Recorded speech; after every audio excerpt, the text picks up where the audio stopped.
குணச்சித்திர நடிகர் என்கிற பெரும் புகழை பெற்றவர். திரைக்கலைஞர்களில் குறிப்பிடத்தக்க இடதுசாரி சிந்தனையாளர் நடிகர் ராஜேஷ் அவர்கள். மார்க்சியம், பெரியாரியம், அம்பேத்கரியம் ஆகிய கொள்கைகளில் ஈடுபாடு உள்ளவர். அந்த கொள்கைகளை உள்வாங்கிக் கொண்டு அதன் அடிப்படையில் திரைக்களத்திலும் செயலாற்றியவர். அண்மை காலமாக அவர் யூடியூப் சேனல்களில் உடல் நலம் குறித்த விழிப்புணர்வு கருத்துக்களை வெகுவாக பரப்பிக் கொண்டிருந்தார். எனக்கு மிகவும் நெருக்கமானவர், என் மீது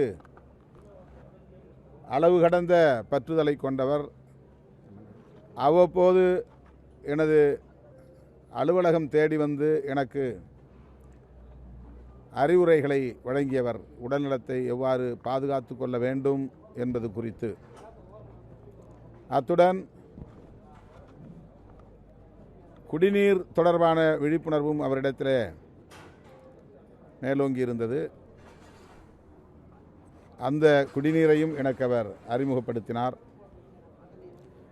அவ்வப்போது தொலைபேசியிலே தொடர்பு கொண்டு என்னுடைய உடல்நலம் குறித்து விசாரிப்பதோடு அரசியலுக்கும் வாழ்த்துக்களை தெரிவிப்பார்.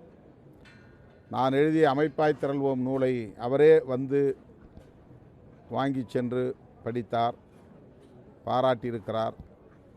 அப்படி எனக்கு மிகவும் நெருக்கமாக இருந்தவர். இடதுசாரி அரசியலோடு ஈடுபாடு கொண்டவர் இன்று நம்மிடையே இல்லை என்பது மிகுந்த துயரம் அளிக்கிறது. அவருடைய இழப்பு ஈடு செய்ய முடியாதது. தமிழ் திரைக்களத்திற்கு மட்டுமல்ல, தமிழகத்திற்கே நேர்ந்த ஒரு பேரிழப்பு. அவரை இழந்து வாடுகிற அவருடைய குடும்பத்தினருக்கும் திரை உலகத்தை சார்ந்த தோழர்களுக்கும் எனது ஆழ்ந்த இரங்கலை தெரிவித்துக் கொள்கிறேன். அவருக்கு விடுதலை சிறுத்தைகளின் சார்பில் எமது செம்மாந்த வீர வணக்கத்தையும் செலுத்துகிறோம்.